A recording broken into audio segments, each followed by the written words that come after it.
Hi, I am Sophie Vaux, and this is the Rise and Play podcast.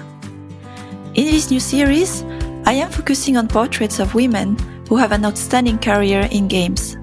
How did they get into games? How did they reach their high position in career? What have been their personal and career choices to get to their level? And why? I want to bring more light to the wide range of career paths available for women in leadership positions in the industry, and to inspire you to dream big for your life and career too. Let's begin.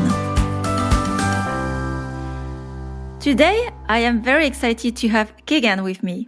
So a little more about Kegan. So Kegan Clark is the current director of product on Diablo IV at Blizzard Entertainment and former head of business intelligence on League of Legends franchise at Riot Games. And she has had a passion for games, especially RPGs, since she could pick up a controller. So hi, Kegan. Very pleased to have you. Hi. Nice to be here. Thank you so much for having me. Yeah, I'm the one thanking you to be here today. So let's begin the day. And my first question what's exciting for you these days? What are you working on professionally or personally that you like to share? Well, Diablo IV is super exciting. There are some times that I reflect on getting to be the director of product for this game. And it's a game that I remember playing as a little kid. And I'm just so humbled. It's hard to believe. So all of my energy and focus is going into Diablo IV and then also my two kids because I have a new baby. So. Oh, congratulations. So yeah, busy personally and also professionally. Very different things though. Yeah. So as a follow-up question, it's exciting, very exciting on Diablo. It's a very, very big franchise. And I'm curious here, have you been like a very deep player on Diablo all the past years? Like you mentioned, you were playing more as you were a kid, but have you followed as well the evolution of the franchise before you joined? Was that even a factor? No, I mean, it was definitely the main reason I was drawn to this role was as a really little kid, I played Diablo 1, on my brother's computer, and I played some Diablo 2. Obviously, this is like 20 years ago at this point, so it's hard for me to remember those games. D3 is not exactly my vibe, but Diablo 4 is really the spiritual successor to Diablo 1 and Diablo 2. So one of the main draws for me was getting to work on a franchise that kind of shaped my early experiences as a kid. All right, so I do have some questions then as follow-up about the franchise. I could say as well, I play, of course, some mid-core games on console, but I haven't played so much of Diablo. So how would you describe Diablo? What makes Diablo Diablo as a franchise characteristic? And second part of the questions, how would you describe the audience playing this game? Why do they like Diablo? How much can you tell or do you know about the audience? I'm very curious about that. Yeah, Diablo kind of has a few core pillars. One is the dark, grounded, gothic art style. That is core to Diablo. It's inseparable from the IP. It's a dark world. It's not a high fantasy world. It's a world full of tragedy and demons and angels. And actually, the lore of Diablo is very beautiful. The other pillar is loot grinding. It's a loot grinder. It's about sort of killing monsters and rolling that dice. And then sometimes a super shiny thing pops out of the monster you just killed. And there's just that rush of excitement as you figure out what it is, how good it is, how it relates to your build. And the third pillar really is those builds. There's so many different ways to build your character and play your class and optimize your class with the combination of the talents and then also the abilities that the armors grant to your builds. I believe, and there are very core fans of a franchise with the core pillars. That's really helpful actually to understand. I think it's really a challenge to crystallize the pillars of a franchise, and it makes a lot of sense to me by hearing it. And so I wonder as well, there's probably the core fans who followed the franchise over the past years, but there are probably as well a newer audience maybe who evolves as well. So who's playing Diablo? Diablo 4 is really focused on Diablo 1, Diablo 2 players, folks who loved those games deeply. It's a little bit of an older audience. We're not targeting teenagers or young kids or anything like that.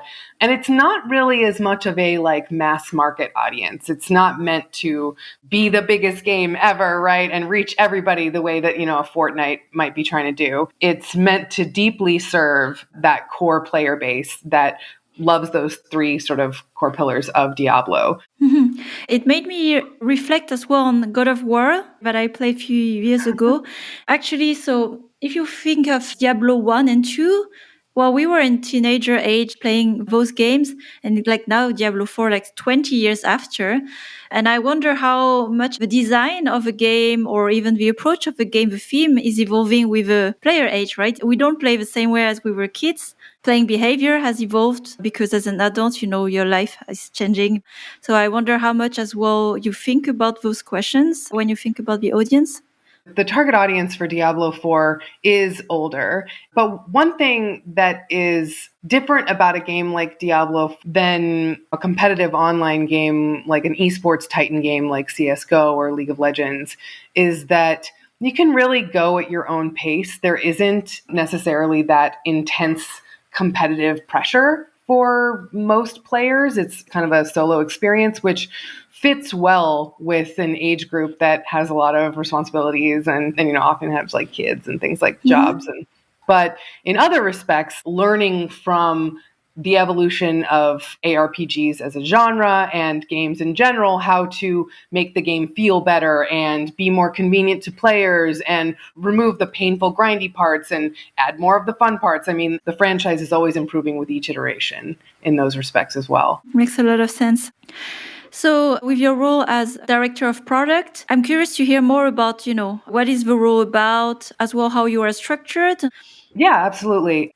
The director of product and the product management discipline is pretty new at Blizzard. And the idea is that the role kind of stewards the overall business health of the game. So ultimately, I'll be accountable to a revenue target, but getting to that revenue target involves balancing box price, ongoing engagement, ongoing monetization, as well as like the team's relationship with the community, and doing that in the way that is consistent with Blizzard's values, which are very design focused, very player focused.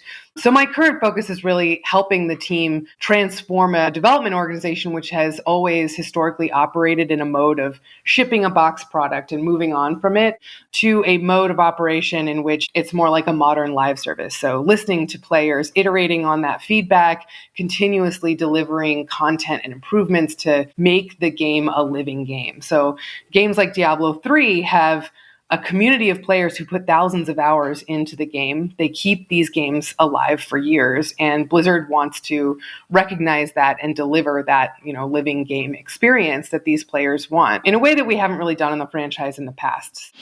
Coming from traditional free-to-play, especially on mobile, this is the main model we have at the moment. So I understand then this correctly. So for the case of Diablo 4, it's still like a premium price to begin with, but then you keep playing the game as there are live updates, downloadable content, and for years as long as you produce content. Is that right? That is correct. What are the different tools you have then to be connected with the players, to always check the pulse, understand what they want, what they like, what's working? There's actually three kind of main pillars of this. One is that we do quantitative and qualitative surveys. So we have the wonderful insights department that is constantly asking players their thoughts and opinions and feelings and intentions and things like that. The design leadership loves to get that kind of feedback. The other one is that they stay connected to the community through social media. So they're reading those threads on Reddit, trying to understand how players are talking about the game in different social media spaces.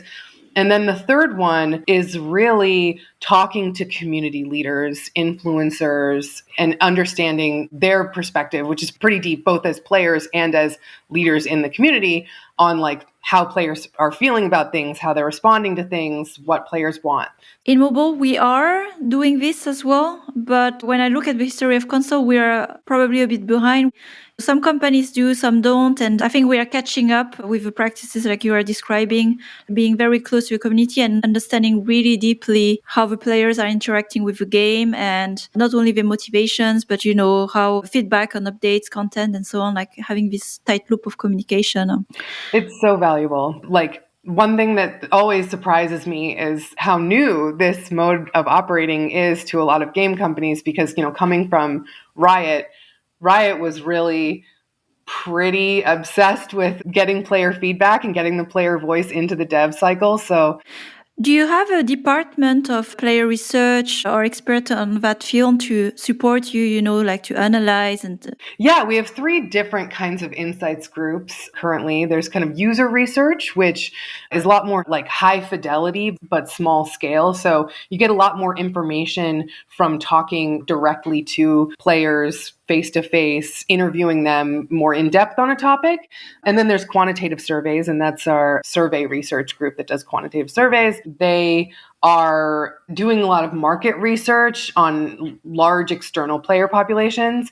And then we have our global insights group, which does a lot of in-game telemetry analysis, tells us how players are behaving in game. And the combination of those different types of insights groups gives us a really full picture of how players are behaving, what their motivations are. This is awesome. I really love that part because this is also understanding, like the human side of a player, right? And not just consumers or numbers on a spreadsheet.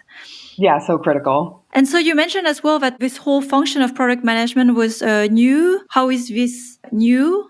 And why now we have product management departments on AAA games? The reality is that the $60 box price has not really changed in 30 years, but the cost of developing games has gone up astronomically in that time. And so I think a lot of product managers have been brought in to help figure out how to modernize the business model for these AAA games so that they are sustainable businesses.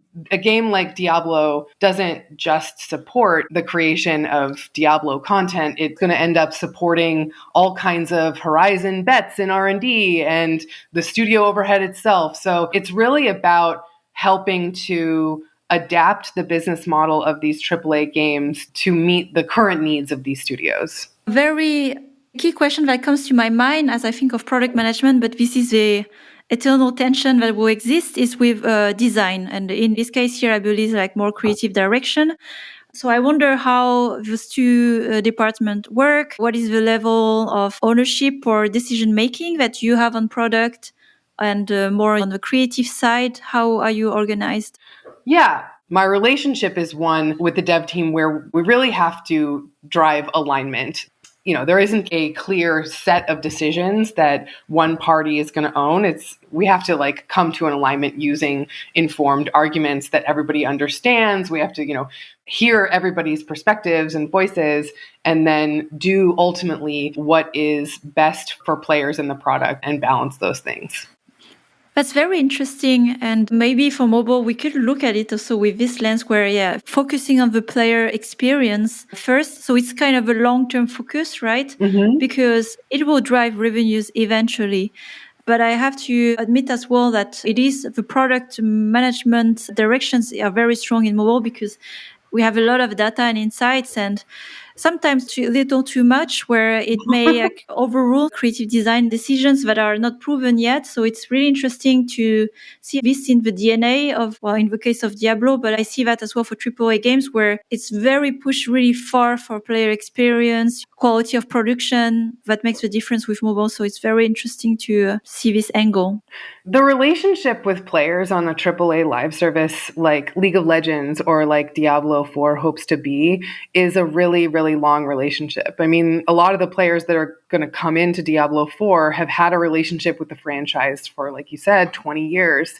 When you have relationships that are that long with a target audience, it's important not to burn bridges and to make sure that they are getting the best possible experience that's going to have that kind of longevity and that kind of staying power. In a lot of mobile contexts, the experiences are more bite-sized, and so you want to optimize for the revenue that you can drive from a shorter lifespan. Whereas in a game like Diablo, the lifespan is sort of thought about more in decades. Yeah, that's amazing. That's crazy. I wish I could think of a mobile game one day in terms of decade. But I think there are things to learn as well from what you are sharing today on mobile, because, as I said, we are catching up on some practices still with console. Although mobile is a completely different experience, of course, that is complementary to console in the player experience and in the context of how they play. Question about your department as a product management. Do you have a team, and how is this team structure? What are the roles that are supporting you and your work? Yes, we have a team. It kind of splits into two major nodes. There's a kind of a monetization side and there's an engagement side. There's someone who's accountable for helping to make sure that players engage with the game. So like how easy it is for players to onboard to the game, to bring new players in addition to how well does the content in the live service retain players and revive them, season over season. And then on the other side, there's the monetization lead who's accountable for figuring out how to capture revenue from that engagement that sustains the team that builds the live service. What would you say is the biggest challenge for what you have to do on product management, whether on Diablo or, on a AAA games? Well, the team's objective is to deliver the best game experience they can in a sustainable way. And that requires taste. And it is ambiguous. Like, in mobile and even, on League back in the day, we had so much information, so much data, so many KPIs that we're like monitoring all the time, right? But the types of decisions that we're making on Diablo IV have much bigger implications. They're not really about minor optimizations to a product that is like stable and launched. They're about how you gate and distribute different kinds of content at a really fundamental level. And there's no clear template for what the best version of that looks like in a AAA PC game where, I think that's actually still evolving because you have to balance multiple things. You're not just optimizing for revenue. You have to optimize for what is the best possible game experience that I can make that brings in enough revenue to sustain the studio, sustain the R&D bet, sustain Diablo, that also maintains this like long-term relationship that is positive with players. And so there's a lot of ambiguity, and that ambiguity can be scary and uncomfortable at times. It's always the risk you take when you have an assumption and then you test it and you only know once you have tested it, right? For sure. Yeah. It's only going to go live one time.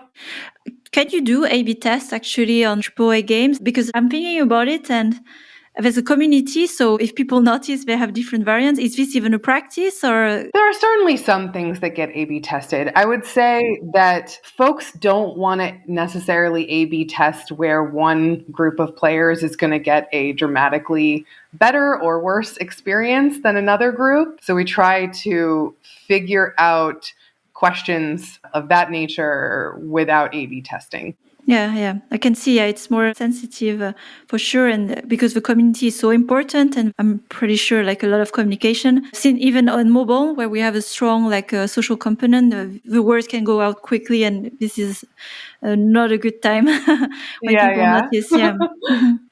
All right. So then let's get back a few years before you joined Blizzard. You were more on the BI and research side. Could you tell more what you were doing at Riot? What was your mission? Yeah, when I started as a researcher, I was working with the revenue strategy team to help them understand how players responded to different monetization products, proposed monetization products and changes and those kinds of things. I would say, like, in addition to understanding how players would respond to different monetization systems and content, there was kind of an expansion into understanding what drives different KPIs. So what drives engagement, what drives revival, what drives monetization. And that quest became, ever more granular over time. Mm-hmm. But it does actually show how important, as you mentioned, and at Riot Games, understanding the players, like hiring someone focusing solely on how the player responds to different monetization systems. I assume here that also you had qualitative and quantitative insights, like going through interview and analyzing data as well. Yeah, absolutely. My specialization was really in quantitative methodologies, but Riot and Blizzard are both pretty obsessed with making sure that players are having a good time, that they're doing the right thing by players. And so Riot has an enormous insights org that tells them all kinds of things about how players are responding and feeling about different things. I'm curious also about your original background. So you say like coming more from research. How did you get then into games or at Riot Games? You know, what's funny? I quit playing games in college because I had to focus on school and do well in school. I got an undergraduate psych degree at UCLA, and my focus was on cognitive psychology and research methods and things like that. And my plan had initially been to go on to get my PhD and work in the area of learning and memory, like I mentioned.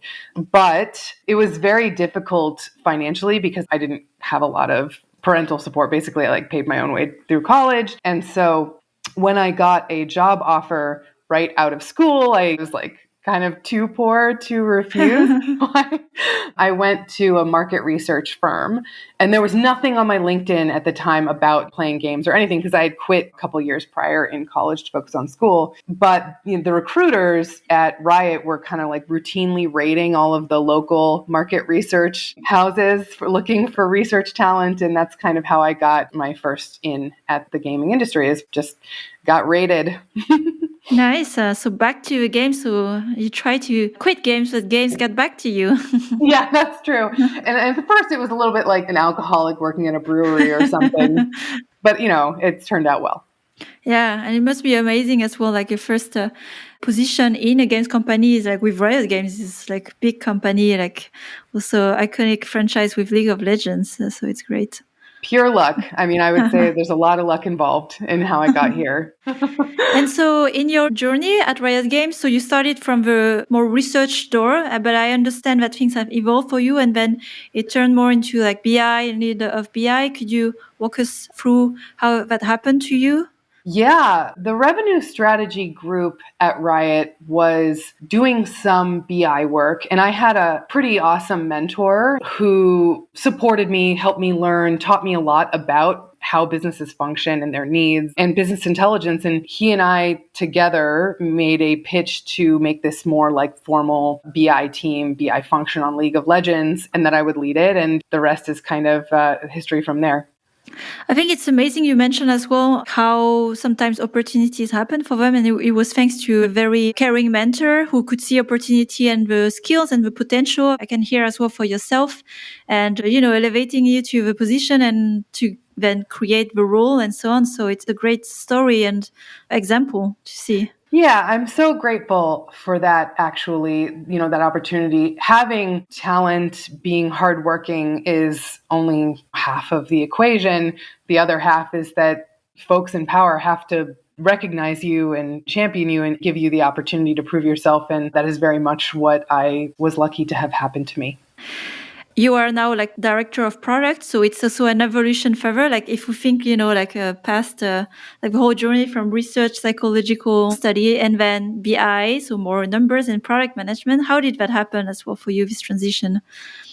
I mean, a lot of it was leading BI on a huge game like League of Legends for years gave me so much experience in understanding how different things move our KPIs, understanding what actually impacts engagement and moves the needle, what actually adds incremental players that stick to your game, what sort of things chunk your engagement and actually pose real threats. It was really that continuous day in and day out of looking at graphs, trying to understand what's moving the needle on these different KPIs that laid the foundation for me to be successful in product management. You have to look not only at what the game team is doing and delivering to players, but what is the market doing? What are your competitors doing? I remember when Fortnite launched, there was a big impact to our KPIs, just like many competitive esports games were very impacted by a game like Fortnite. And that was really a huge lesson in understanding the order of magnitude that different things could have on your KPIs, in that competitors is the top order of magnitude. Yeah, totally. I guess as well, it affects then a bit the roadmap and what kind of ideas you can come up with, because it's always contextual, it's versus the market. That's true. And so what were the biggest misconceptions you had, for example, in a game like League of Legends, and then thanks to data and BI, that you're like, wow, I had no idea, and, like revealing some truth? I can tell you some of the most shocking realizations that I had. So I think with older live service games, there was kind of a model of how the games would evolve over time that was very much based on the product maturity curve, that there's a growth period, there's a golden age where the product is stable and mature, and then there's an inevitable decline. One of the most shocking things that I experienced on League was seeing that model of how games would evolve over time just break with the release of new companion endgame experiences like TFT, and with external factors like COVID, and just seeing how the shape that we had all come to expect was not what came to pass. I think another really shocking realization that I had was on a game like League of Legends with such a gargantuan scale, it's easy to lose perspective on the size of things, like in the rest of the gaming industry. And so League of Legends has a game mode called ARAM that in and of itself is bigger than most AAA games in terms of its engagement. And I only kind of fully appreciated that scale later when I left the world of Riot, where you have these gargantuan player numbers. Wow. I think also as we manipulate and play with numbers, they look a bit abstract. And I think we tend to forget the magnitude of what it means when we have millions of players. Right. Okay. So I don't know this reality, of course, in AAA games company, but I see you as well, director of product or women in executive roles. First, an industry in games, there are not so many female executives, so it's a fact. But I would say here, leading products that by nature are very directed to hardcore gamers. And I would assume as well, in majority, maybe this has changed. So maybe you will tell me if it has changed. So how has it been for you in your whole experience working on games like League of Legends or Diablo as a woman in executive roles? Well, the challenges of both companies have been very public. And certainly at both companies, I'm typically one of the only women in the room. And so it can be isolating.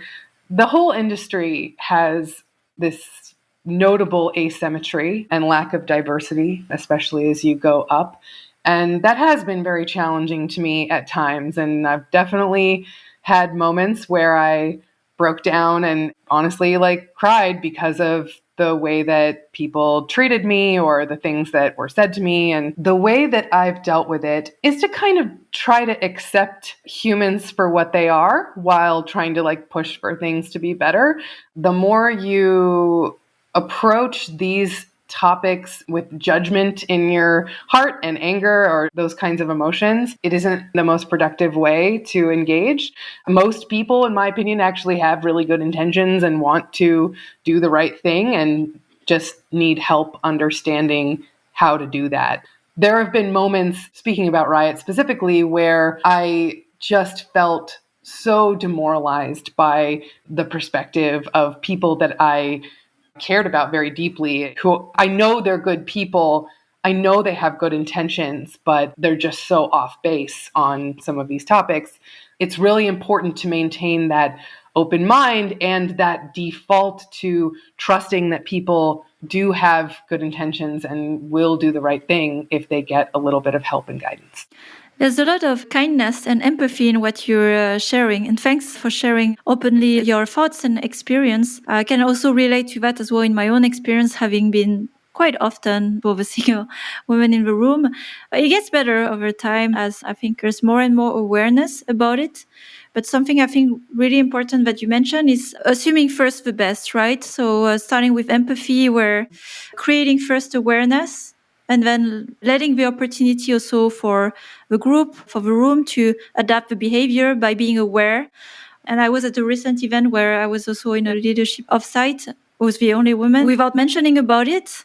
And then privately, some members of the group asked me, how was the experience for you? Did we behave well? There was really a worry. Did you feel comfortable? I felt great. So I didn't feel like I was the only woman. It's a conversation. And then when you do care and you have the same objectives, there could be changes. So it's also another positive message as well, where it's not great all the time and it is challenging, but we can help each other make it better. Yeah, I agree with that. I have a very optimistic perspective on how the games industry will, and the entertainment industry and the tech industry will evolve. Yeah. It's a topic, and not just for your company, for my company. It's just tech and game. It's very, very much, but I think it's also very helpful that people like you can speak openly about it, and then also give some thoughts, avenues of how to handle it, because those moments are sometimes difficult and feel lonely. Yeah, absolutely. For the last part, I'd like to ask some question of reflection of your own journey, in your career. So what was a significant event in your life that you can think of that really shaped the way you are today? It's funny. Probably one of the most significant events that shaped me as a person and my perspective on life and myself and other people is that I was kind of sent away as a teenager to one of those schools for girls who misbehave in Utah. And I spent the second 2 years of high school at this school for reforming girls. And that whole experience was extremely powerful in a bunch of ways. But one of them is that when you're a teenager and your brain is kind of going through that last neural pruning that's going to cement your personality, I was going through hours and hours a day of therapy and group therapy and mind games with psychiatrists and psychologists. And I think that it set me up to reflect a lot on my motivations and try to have some self-awareness. So that's on a personal level, that was very formative for me. On a professional level, I think the opportunity to come to Riot was one of the most profound things that changed the entire course of my life and my future. I was very much headed in a pretty different direction before that happened. That's awesome. Thanks a lot for sharing. I really like to hear as well from my guests about this question. It's so many different answers and very personal, to really shape into those events. So thanks for sharing. And a question I'd like to ask as well, because especially where you are right now, it's amazing what you're doing also on Diablo, such a big franchise and a lot of challenges coming. What is success to you?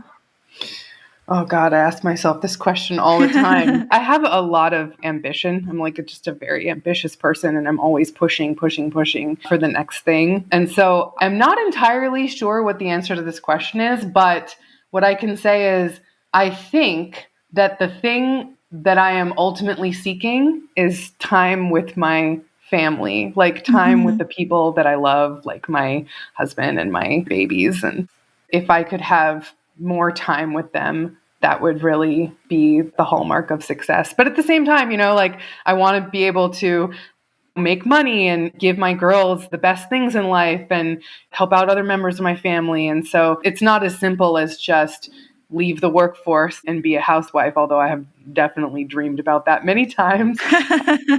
There's some balance there in figuring out how to be a provider, but also still have time to enjoy the life that you've provided for your children. Mm-hmm. What would you say are the most important skills that took you where you are today in your evolution in career? The ability to learn. So learning necessarily involves failure, and it involves resilience and getting back up and trying again and keeping going in the face of setbacks. I would not be here today if I didn't have the iron will to keep going, even when things were hard or when things didn't go the way that I wanted them to. That is the number one thing. I can recognize that in you and what you have shared today. Games is tough, and then also, all the product management challenges, it is tough. So thanks. Yeah.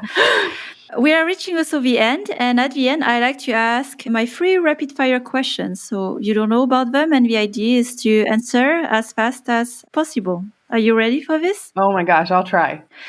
So what is the first thing you think of when you wake up? My baby. What is the last thing you think of when you go to bed? Climate change, war, all the honestly terrifying changes that are manifesting in the world right now, unfortunately. Yeah, it is hard to not think about it. And last question is, when I tell you dream vision, What comes to your mind? I see myself jarring pickles from my garden that I grew myself. I love the idea of urban homesteading. There's actually this YouTube influencer called Kevin Espiritu, who I love watching his channel, and he's basically living my dream life where he gets to live in an urban homestead in San Diego and farm and cook the things he's farming. I'm actually like just a very simple person like that. Wow, yeah. It is a dream that I have heard also from other people. And so it's possible, maybe we'll see in a few No, years from I now. mean, probably not in the cards for me, but that's why I love the game Stardew Valley and all of those Oh, like yeah. survival farming games. They give me a little taste of the dream. Yeah, if you cannot have it in real life, you play it. You play fantasy. That's That's another right. alternative. Well, that was it. Kegan, thanks so much. I had a lot of fun chatting with you and learning more about the, AAA world. Some takeaways for me for mobile. So thanks a lot. Thank you so much for having me. I really appreciate it. Take care. Bye. Thanks for listening to this new episode of Raise and Play podcast. If you enjoyed the content and want to support what we're doing, rate and review the podcast. Spread the word about it. If you'd like to contribute to the change too, reach out to me on LinkedIn for a collaboration. You'll find all the rest of the content on riseandplay.io, including my free masterclass on conscious leadership, how to hire a team with a vision, or how to lead and build a team for the long-term game. Until the next time,